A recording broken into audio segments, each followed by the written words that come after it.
Well, thank you very much, Bill and Jane. It's lovely to be with you. Thank you for coming. It didn't escape my attention that the first speaker at this conference 2 years ago was the Archbishop, and the speaker last year was the principal of the college, and I was invited to speak this year. I thought, I wonder what they want. Probably slightly more robust theology, something a bit more heavyweight. So I guess that's why I'm here, and I hope I can help in that kind of department. In ministry, I also think, you get sort of different types of cars, and some people in ministry, you get the odd sort of Lamborghini and Ferrari. I tend to think of myself as the horse pulling the plough in the furrow, and I can just sort of go up and down, up and down, up and down, up and down.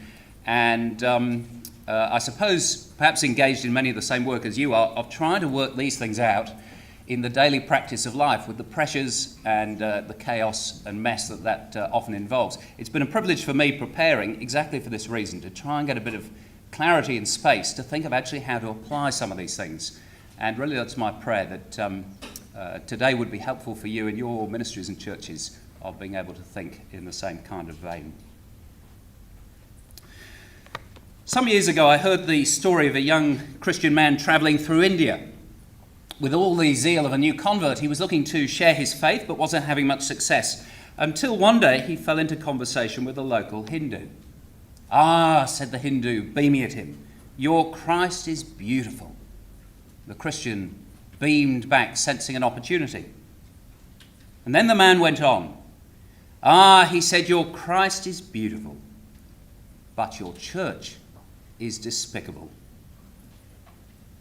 It's quite an indictment, isn't it, that the beauty of Christ should be marred by the ugliness of his followers in that kind of way, and yet so often it's been the case. You probably know people who've been put off Christianity by the sham, the hypocrisy that they've picked up on. I certainly do. And you can't blame them in a way when the extraordinary, the most glorious beauty and attractiveness of the Lord Jesus Christ, who is such an appealing, such a compelling person, when that unique beauty has been masked by the ugliness of his followers, it's a tragedy, and it turns people away. Sad to say, it doesn't happen too infrequently now, and it was also happening back on the island of Crete in the 1st century when Paul was writing this little letter to Titus. In chapter 1, we're told that the society, the wider society in this beautiful Mediterranean island, was characterised by lying, by brutish, yobbish behaviour, by lazy overindulgence. And what was true in the society at large was also true within the church, not least by those in positions of authority with their godless teaching and godless example. It wasn't that there was no religion, but there was no change. There was nothing to distinguish the church from the society around. Paul's solution, as you may know, in chapter 1 to bad leadership was to appoint leaders, or for Titus to appoint leaders in the local church, elders who are to do two things. First, they need to silence those who are not speaking the truth. In verse 11, they must be silenced. They need to be relieved of their position on the preaching roster or the home group leaders or Sunday school or whatever. And now in chapter 2, we see what they are to do positively, these leaders who are appointed. They are to teach the truth. And in this first talk, I really just want to work through, very simply, verse by verse, what chapter 2, verses 1 to 10 say, and then after the break we'll have a look at verses 11 to 15, why Paul says what he says. The big statement for what leaders should do comes in verse 1 of chapter 2. "But as for you," Paul says to them, in contrast to what the other teachers are doing, listen, you have responsibilities. For those of us who are ministers of the gospel in various ways and places, we have particular responsibilities in this area. Yes, there are times when we need to be aware of what others are saying and thinking and doing, and maybe to respond to them in some ways. But we're not to spend more time thinking about them and their ministries and analysing them than we are about ourselves and our ministries and analysing what we're doing. Otherwise, we'll end up with a reactionary, a jaundiced ministry, always defined by the negatives. Here there is a huge positive, an onus on us to do something. As for you, he says, teach. There are many things that may be done. There is one thing that must be done. We must teach. because we can be sure that people in church are being taught by everything else, day by day, week by week and month by month, by the media, by advertising, by church current practice and so on and so forth. And so we need to be active in teaching too. Because after all, teaching is the primary way that God enables us to lead the people of God. It's true that in human terms we lead by organising as well. It's true that we lead by setting direction and communicating it. But those things aren't enough. It's not enough to organise. It's not enough to communicate a vision, produce a few glossy new brochures at the beginning of the year. It's not enough just to meet with people casually, sort of catch up, I think is the current term. You must teach.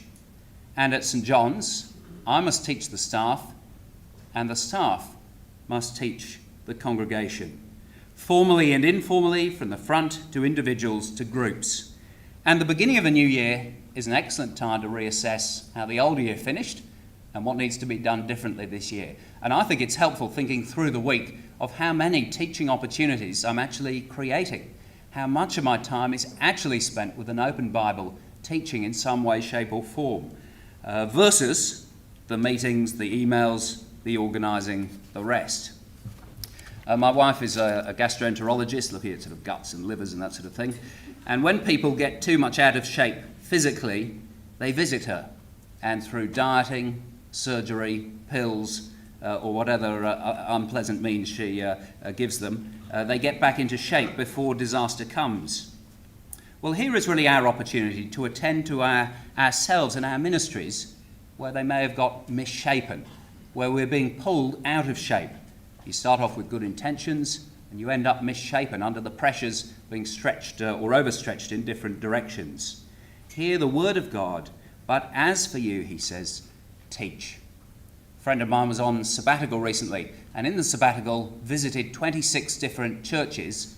He said in 3 of them was the senior minister preaching, which maybe in New Zealand at least is a sign of the times. Now notice what is to be taught. He says, teach what accords with sound doctrine. From 1 Timothy chapter 6 and verse 3, the sound or healthy doctrine is that which is in line with the words of Jesus Christ himself. From Titus chapter 1 and verse 1, it's the doctrine which is in line with and leads to godliness. In line with the words of Jesus, in line with godliness. In other words, sound doctrine here is the gospel applied. It's not enough to have the application without the gospel. We'll come on to that after the break. On the other hand, it's not enough to have the gospel without the application. And I do wonder if that's why a certain amount of preaching at the moment is attracting criticism. It's seen as theoretical and out of touch, and maybe understandably so if we're not making the implications of it clear to the people that we're speaking to. Whereas Paul always preached and wrote for repentance and faith. And whether we're teaching the whole congregation or some group within it, we need to do the same. We need to teach the gospel and have plenty of time for the implications of the gospel. And I kind of look back with shame at certainly early Bible studies that I led where, we'd spend, everyone got their Bibles open, spend an hour sort of trawling through the text. Right, 58 minutes gone. Anyone got any ideas how this applies to us? Thank you. Sorry, out of time. Let's pray. That kind of thing. And we've sort of sold people short in that way. He wants to be taught what accords with sound doctrine, the gospel as it is applied. And so he puts into practice his own advice by giving gospel application, which is what comes in the verses that follow. 5 categories of people who are to be taught. First of all, the greybeards teach the older men. To which the first question, yes, but how old is older? Well, I used to think it was 40. Now I've decided it's 45. For Paul, it meant, I think, the older group from whom most of the elders would be selected. Hard to know exactly the age. In our culture, maybe 40 to 65 or that kind of a bracket.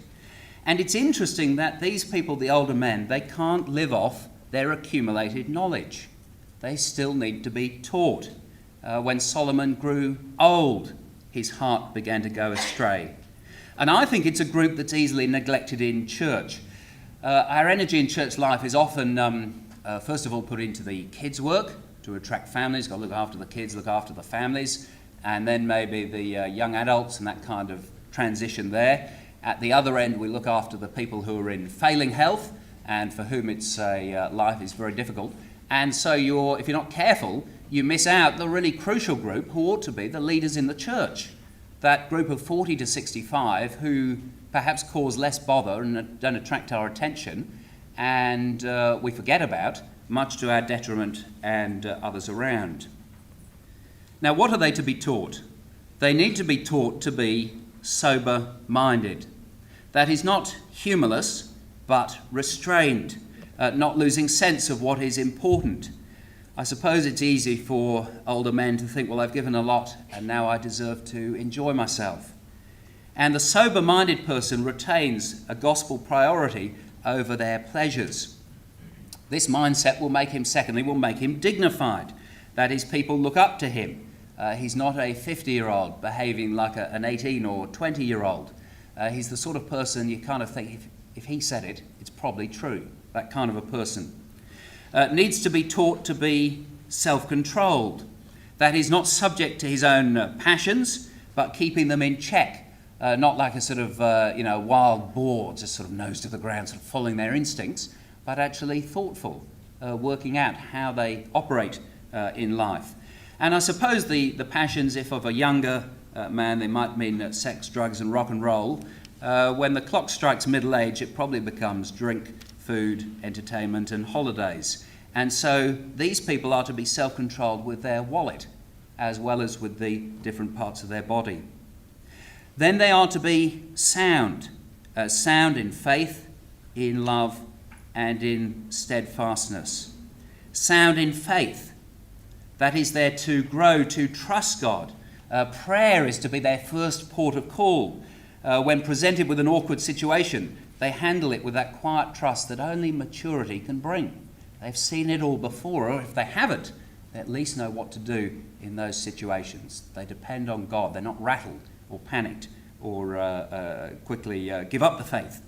They're sound in love, for love is their DNA. It's to run through them.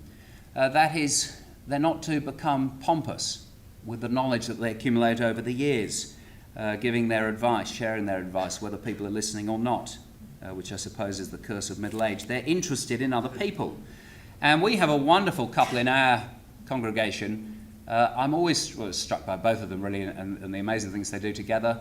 They don't have children of their own. They give themselves to others. But it's interesting to me that he, as well as she, is interested in the kids and asks other kids how they're doing. And they're really a model of this faith and love and steadfastness, this reliability week in, week out. Not a flash in the pan, not a meteor flashing through the church, but they're there this year and next year and the following year. There's a kind of stability there on which churches are so dependent and which is so good for other people. And I just want to say to you that if you're in this category, for you to take these things seriously, to take them to heart.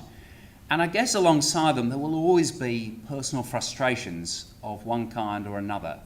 And I hope that you're able to share some of those with other people. But even if no one quite does understand our situation, through the disappointments or the current challenges of life, through the pressures that have come to us, this is the person that we are to become. And I just want to encourage you to keep going in this way, because surely the rest of the church, as well as many other people, will take notice. They just forget to tell you that. But they do watch and they do take notice. They see for good or for ill. Then the older women, the second category, who also need to be taught. Likewise, that is, need to be taught, are to be reverent in behaviour. That is, consciously to live their lives in front of God, aware of his eyes upon them. These older women are to be God-fearers rather than people-pleasers, not desperately worried about what the social hub is doing and how the circles are moving, but more conscious about what God is thinking of their lives and conscious of his eyes upon them at every day and every stage. Paul says not to be slanderers. Slander is speaking a falsehood or something that is so one-sided about someone that really it's misleading. It's portraying a person that isn't the complete picture. It's not fair on them. It's demeaning someone else's reputation. And of course, in a church and in church work, there is great scope for doing that because we're dealing with other people all of the time, which means having the opportunity to speak wrongly of other people often in our days. And I think the old rule is true, that only say about them what you would say to them. Then he says, not slaves to much wine, not addicted to much wine. Now, when you think, well, are older women the only category that suffer from these two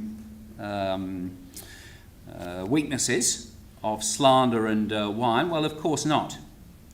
But, I don't know, it's hard to know. Why does he pick on these here? Maybe, possibly, question mark, Paul was aware that this was a group who had time on their hands, neither in that culture working outside of the home nor having young children.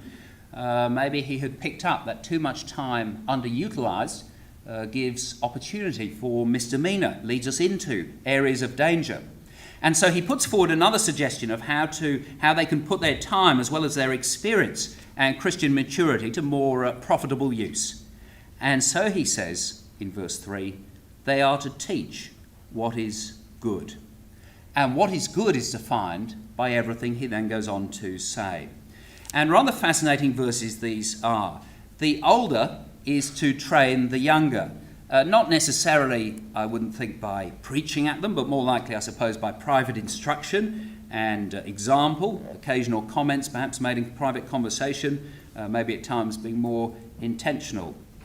And if the apostle thought this was crucial back then, how much more today? So many people are converted out of a non-Christian background. And many young women as well as young men will have been brought up in dysfunctional families, certainly families that have very little knowledge of what pleases God. They won't have had Christian role models as they grow up. They don't know how to behave, don't know naturally how to live as a married woman or a single woman in ways pleasing to God. And I think of a couple that I'm about to marry in 2 or 3 weeks' time, where she was converted 4 years ago. I still remember when she and her mum walked into church for the first time, and she walked in on Easter Day, and she didn't know, looking back and told me this, she had no idea what Easter was or Christmas was, and didn't realise there was a connection with Jesus. And her mum said, do you want to come along to church? And she tagged along and came for other reasons and got converted.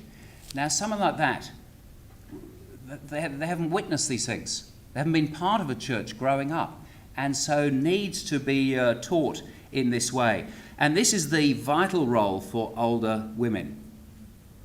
Now, I guess amongst us here, there'll be some of us who are younger women's workers, and it raises the question, how do we relate to older women?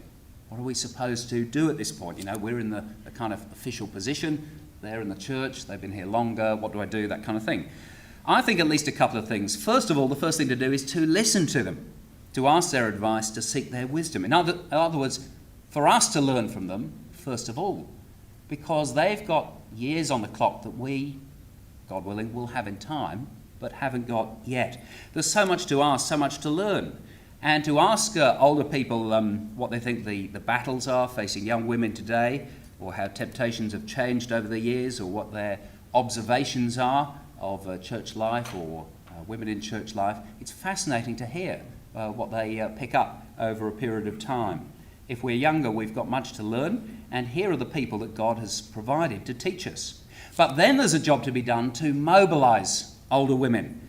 And I think that when we're younger, we can easily assume that older people are confident, and they'll, we mistake their seniority for an inner confidence, and perhaps we assume that they'll just make and take opportunities. But speaking to older people, I don't think that's true at all. And many older people, in fact, lack confidence. They feel the new generation's coming up. They don't want to block them. They don't want to be a hindrance on younger people's ministry. And so they quickly retire. And they don't push themselves forward. And so we need to utilise and consciously to utilise their experience and gifts. Maybe it begins with actually just talking it through with them, your aims for them, or to so that they know that they have your permission to be able to minister to other people and that you give them some ideas of how to do that. Or else just set them free to do what they can.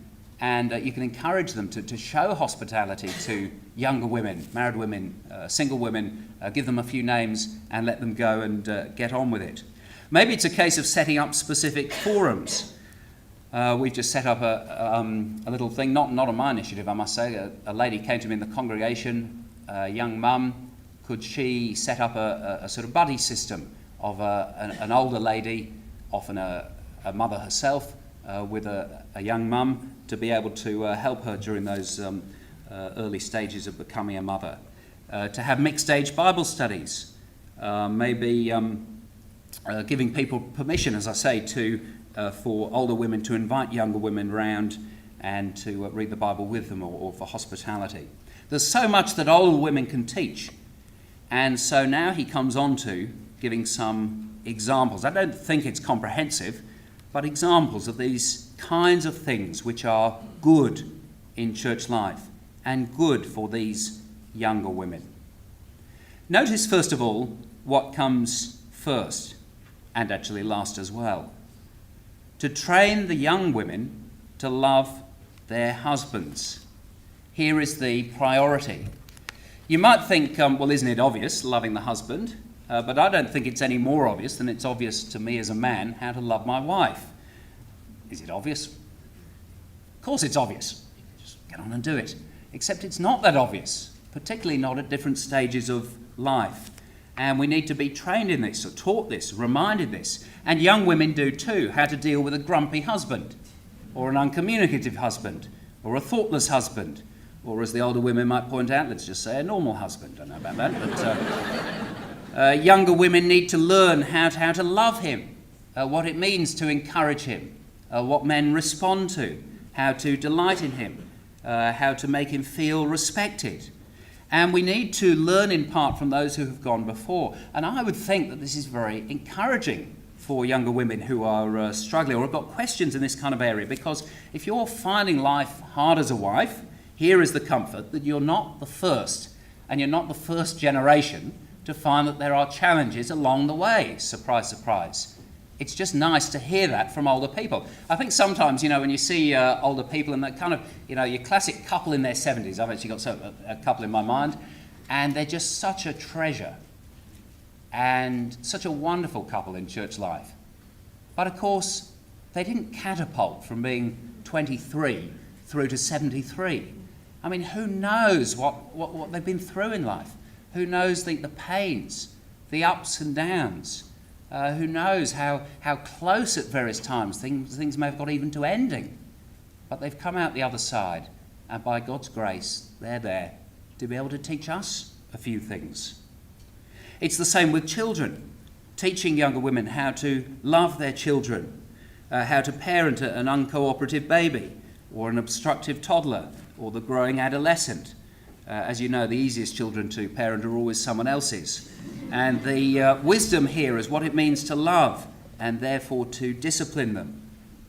Now, as I say, it's striking that the first and the last category in this list to younger women refer to the husbands, to train the young women to love their husbands, and at the end there in verse 5, to be submissive to their own husbands, that the word of God may not be reviled. And the culture does not help women here, because the culture says you can have it all. You can have everything. You can have family, you can have work, you put it all together, you can have anything you want. All the barriers have been removed, you go for it. And so the dream sets us off in that kind of trajectory. And it is true there are opportunities, and wonderfully opportunities now that weren't around many years ago, or even not that long ago. But not opportunities in work at the expense of this. And it's no coincidence that husbands top and tail this particular list. And for me, reading through this, it actually makes me feel proud about Teresa, because at times she has worked very long hours, a bit less so nowadays, and we're just very different people. She thrives on stress and I thrive on holidays. And even despite that, never once, I've never doubted for a moment where her priorities lie. I don't really know how she's kind of done that, but I've never doubted which is more important to her, or what matters more to her in the end. Just running through the other things in the list there. Verse 5, to be self-controlled again, comes up for different categories.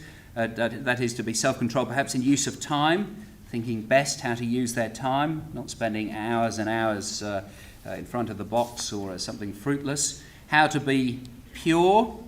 It's such a battle, isn't it, for all of us. And here for younger women, keeping the heart pure by keeping the mind pure. And I think older women can perhaps challenge the assumptions of what it's okay to read and to look at. And sometimes the older generation, they're horrified by what we think is just normal. And it actually makes you sit up and take notice. And you're kind of shocked that they're shocked. And it puts into mind, actually, perhaps I've just begun to take on board here what everyone else is taking on board. I need to have a rethink. What I read and what I look at and those kind of things. Older women teach how to be, they can teach how to be pretty without being provocative, which only makes Christianity look ugly. But maybe most of all, an older woman can model a pure character that only increases in beauty with age. Then they teach us how to be, the younger women, how to be working at home. Of course, it wouldn't have occurred to Paul to think of home as opposed to being at work. Women didn't go out to work in the way that we think of now, so I don't think he's trying to make a point here. He means being busy or working in the sense of the opposite of being lazy. In other words, younger women aren't to be just cappuccino chicks who flit between the coffee houses and the gym and the beauty salon. And you might think, if only I could afford that. But the point is, neither should we even want to do that, because we should want to live more productive lives, more fruitful lives, lives that give more to other people. And rather, younger women are to be trained to be kind, because naturally we're all so selfish. And to think perhaps, what can I do with my time? How can I use my evenings and weekends for the good of other people? And I'm amazed at many of the women I've known and many of the women in church life at the moment who show so many acts of kindness and creative acts of kindness in ways that I would never have even thought of, would never have crossed my mind or occurred to me. And really it's an encouragement to the rest of church. They notice what goes on, or perhaps they just hear of the tip of the iceberg, and it actually encourages the rest of us to do our bit as well and to think about these things. And then to be submissive to their own husbands. Right. Well, what does it mean? In the first instance, to be submissive to our own husbands, that is voluntarily choosing to live under the man that they have married. Wives show their love for their husbands by respecting them and by subjecting themselves to him. But of course, the godly woman wants to know, but what does that mean? How can I do it? And I can only frustrate you, because you can't actually describe what it means. Not in 3 straight steps anymore. Any more than you can describe exactly what it means for the church to submit to Christ in 3 straight steps. I mean, how do you explain that to someone? Because it is a whole attitude of life that begins with the heart and works out in practice. For the married woman, yes, it includes respect. Yes, it probably includes the way that we relate to our husband in public, and perhaps the way that we choose to express our disagreement with him or variance of opinion. No doubt it includes at times that discretion to choose what to say in private versus in public. I remember a friend of mine, and she said it was hilarious growing up. She said, we always knew that Mum was brighter than Dad, and Dad would lay down the law on something, and then the next morning he'd say, I've actually just had a bit of a rethink about it, and decided to go down here. Now, really, it begins with an attitude of the heart. It's not just looking submissive. I mean, any of us can play that game on a Sunday. You know, we all know how to sort of tick the boxes and sort of look as though, you know, we're kind of looking some way or other in the areas that we want to, and for a wife to sort of look submissive and to whisper quietly to her husband's ear and, you know, wear the right things, that sort of thing. But he is talking here about something deeper. I mean, it's no good the church, you know, sort of feigning submission to Christ. Oh, you know, I'm doing the right thing. That's what we call Pharisaism, doing the right thing but not actually wanting to. It's not in the heart. And so it begins for the wife in the heart, not harbouring bitterness, not wanting to push him around, not letting the inevitable frustrations of marriage take hold and becoming resentful. It must include not controlling him, which perhaps works out in particularly for women in the way that they speak to their husbands and speak about their husbands. Not nagging or screaming or treating him like a 10-year-old. It's an attitude of wanting to support his leadership by voluntarily, gladly living under it. And of course, the woman says, yeah, but you don't know my husband. But that's why we have to be trained in this, why we have to learn this by older women whose husbands were less than perfect themselves. So here in summary is the value of the older woman. The older woman has that experience to see trends and to make observations. And maybe I can just share with you a couple of observations that I've heard older women make, just to show you how thoughtful they can be, because they're things that wouldn't have occurred to me, and so I'll just pass them on to you as I've heard you. As we said, there's an emphasis here on the domestic situation being the primary place of responsibility for married women. Not the only, but the primary. One older woman said to me at one point that women who are theologically educated at a younger age and capable, inevitably, because they're godly, want to use that in ministry, and good on them. They should.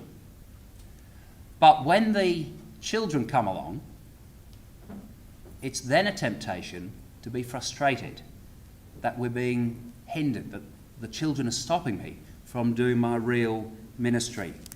And at that point, of course, something's begun to go wrong. I'm not taking account of what it actually means to minister the gospel, where the children actually become a more primary focus of the ministry. And I must say, I've seen the truth of this myself. I think of one ministry wife that I got to know, and she was very, very critical of the women's worker in church, and she couldn't do things the right way and should have been doing this and could have thought about that and so on and so forth. And then this lady said, sort of perhaps realising she'd gone a bit too far, she said, I suppose I do feel like a frustrated women's worker myself. Which maybe was the key, that she was wishing she was in another situation. And really for someone like that, and it's very understandable, needs to pray for contentment, not wishing a different season of life. Or a different example, another comment made by an older woman was that some younger wives, out of loyalty to their husbands, when they go into ministry, they're very ambitious for their husbands. Not, of course, that men are ever ambitious for themselves, but they're very keen to see their husband's gifts recognised. And, of course, it's a lovely feature of the loyal wife that she wants the best for her husband. I suppose it's the evangelical equivalent of preferment, longs for him to be invited to speak somewhere or be headhunted for a job or that kind of thing. And then when they reach a certain age and the first flush of ministry zeal has abated and their dear husband, in fact, hasn't sort of been invited to, this or that, and life is just a bit more normal and they're still in the same place and that kind of thing, there's a good deal of confusion and pain to sort out. And it comes from not understanding what it means to be submissive. To be submissive means to support and to respect. Not to be confused with pushing men forward, pushing our husbands forward, and imposing our ambitions onto them, even if they didn't have them for themselves. Now, these kind of things, I'm hesitant to speak on them a little bit. They come second-hand, probably hard for you to listen to as well. But I think it's exactly where the experience of an older woman comes in, because she observes she sees things that perhaps the rest of us don't see. And there's that kind of wisdom to be gleaned, and someone that we can respect and learn from because we respect them. For the reason, Paul says, that the word of God may not be reviled. That is, we're to live such a quality of life, it makes Christianity attractive. And if the younger woman is productive and good and kind, it is a mesmeric advert for Christianity that people will find very hard to resist. I mean, what's someone really going to say in objection? You can't say anything bad about that. They may not like what we believe, but it's hard to knock someone who lives this kind of life. And that's why we need to put it into practice, so the word of God may not be reviled. And so that leads us on to thinking about advertising. Just take a mental break for a moment. This is nothing to do with anything, but I saw this advert a few weeks ago, which is to do for it's advertising. This is just to make you glad that you live in Australia, okay? This is advertising for a weed sprayer down in the south of the South Island in New Zealand. Listen to this advert. A weed sprayer in Southland, based in Invercargill. The applicant will be fit and fearless. Long hours involving weekdays and weekends, rough terrain, all weather conditions, no showers, no food provided, extended periods in isolation.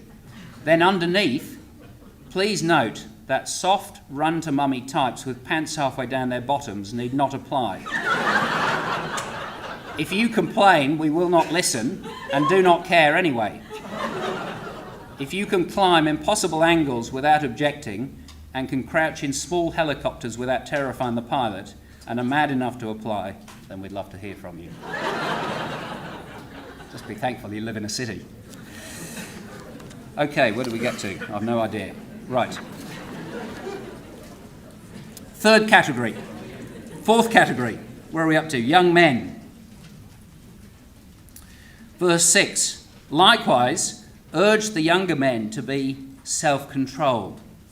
This time not teach, but urge. Encourage or urge. It's a different tone. And it's a tone that younger men respond to.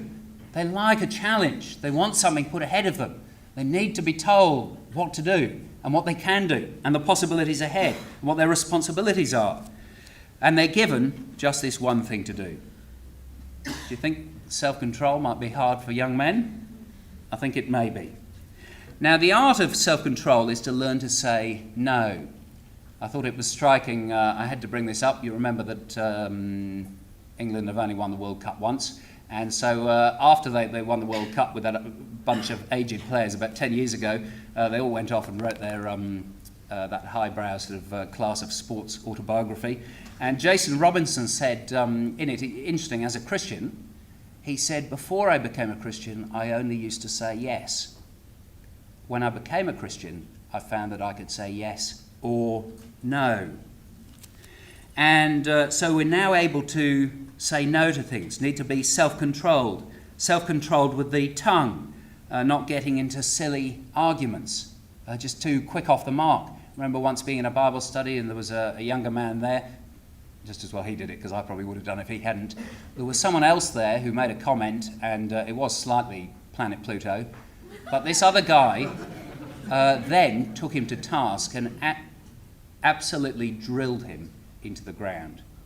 And it was painful to listen to. And the other fella never came back. Now that's careless use of the tongue. We're to be self-controlled with our feet, younger men. Say no to TV to get to bed so that we avoid the devil's hour. You know, the devil's hour between 11 and 12 at night when nothing good happens can only harm us or stop us from getting up in the morning. Self-controlled with our hands. So we say no to clicking on the wrong things. And instead we can write something positive or encouraging for someone. We need to urge younger men to live for something better, to use their lives for something better. And so Paul says to Titus in verse 7, show yourself in all respects to be a model of good works, and in your teaching show integrity, dignity, and sound speech that cannot be condemned, so that an opponent may be put to shame, having nothing evil to say about us. Young men respond to an example. And so some of us, we have to realise we're not 21 anymore. We're not even 25 anymore. And we have a responsibility to set an example in this, to be a model of good works. Not just directing operations, ordering people around, but actually, time to time, getting our hands dirty, showing what it means to live the Christian life, getting alongside, getting our hands in the sink at the men's breakfast or whatever it is. And if you teach in a way that shows you mean business with integrity and dignity. I thought it was telling once when a woman said to me about the young assistant minister in her church, he always seems to be joking, which she did not say in a positive way. I guess because you're unlikely to share your the deepest parts of you or the personal parts of you with someone who is a clown. Who would want to go to a clown in an emergency? And so we need to show this integrity, this dignity. Of course, on the other hand, we don't want to be a preacher who's over-earnest, takes themselves terribly seriously. And I think the kind of balance, I once went to a funeral where it was said of the deceased that he taught us to take ourselves less seriously and the gospel more seriously. Sort of comment that might have been made about Chapo or something. So we take ourselves less seriously, laugh at yourself, take the gospel more seriously, so that people pick up on that and we're not always feeling the need to joke around. We're to have integrity. We're not to exaggerate for effect. We're not to put up straw men and then knock them down, not to just sort of categorise whole groups of people that sort of sit in a different position to us and then wipe them out. That doesn't lead to integrity. It just leads to a slightly unappealing, it turns people off, as if we're not really taking people seriously in their arguments. We're just throwing a few grenades. We need to be more careful. He says, with sound speech that cannot be condemned. And even now, those of you who lecture at college, I remember a lecturer when I was at college who was so careful in what he said. And even now on a Saturday night, when I'm doing final editing for the sermon, it has the impact of me. I have his mind and his face in my mind nearly every week, thinking about, is there a careless word here? Now, it's always the unscripted comments, the throwaway line that gets you into trouble, that kind of thing, and trying to have that soundness of speech, which is healthy, so that those who oppose us may be ashamed because they have nothing evil to say about us. Which I take to mean not in kind of every sense. They had plenty of evil to say about Jesus, but the point is that it's the gospel that they're taking offence at, not us. We don't want to give people another reason to pick up on. And people are so quick to say, it's the manner, he's an arrogant young man. It's the manner that he comes across. And we need to make sure that we don't give people any kind of reason to jump on other than the content which we say. There's enough offence in that as it is. You don't want people to say, oh yeah, he loves the sound of his own voice, that kind of way. And then the last group of slaves. Slavery in the ancient world, about which I know nearly nothing, was a major institution, and a wealthy owner might have had 100 slaves or more. The treatment of slaves ranged from the reasonable to the unreasonable to the downright cruel. And I suppose we might feel that slaves could have been forgiven for becoming rather resentful at the treatment on occasions that they had to endure. By any standard, in any age, theirs was a hard life. And living as they did in the days before F.D. Roosevelt's famous speech on the freedoms of mankind, that they just would not have been able to understand at all. They just had to get on with it.